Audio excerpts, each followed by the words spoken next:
All right, folks, we got some real bleak news here regarding President Trump's federal hiring freeze. Raw Story reports President Trump's decision to freeze federal hiring is impacting life-saving firefighting efforts, according to a new report. CNN over the weekend reported that Trump's hiring freeze comes at a critical time when fire departments across the country would typically onboard thousands of seasonal federal firefighters in preparation for wildfires in the spring and summer.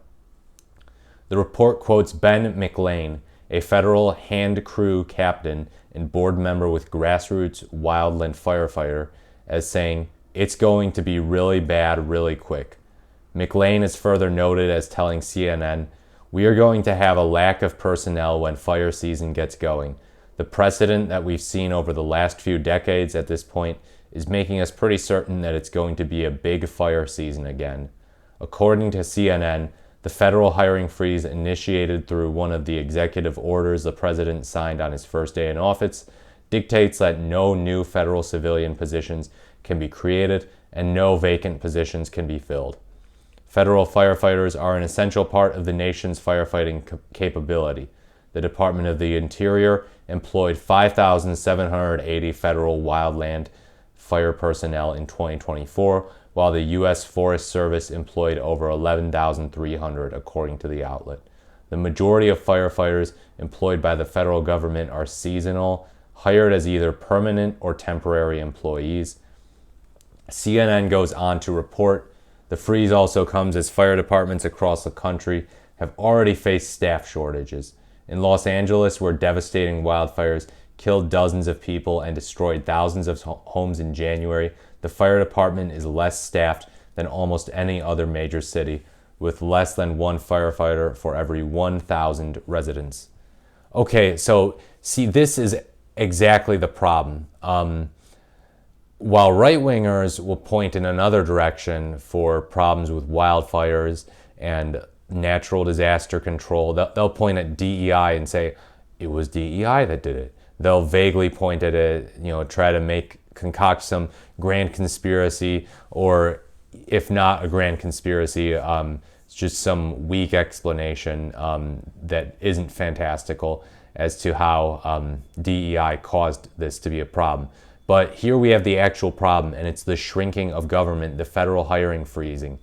Don't do stuff like this. It's stupid. And you know what? Sorry to make this pun, but it's playing with fire. It's playing with fire. It's playing with people's lives. You heard the man. It's going to get really bad really quick. This is concerning. Look, right-wingers, I get that this whole anti-government talk seems fun to do. It's fun to be like, oh yeah, we're going to dismantle the government. That's going to be so fun and cool and edgy, bro.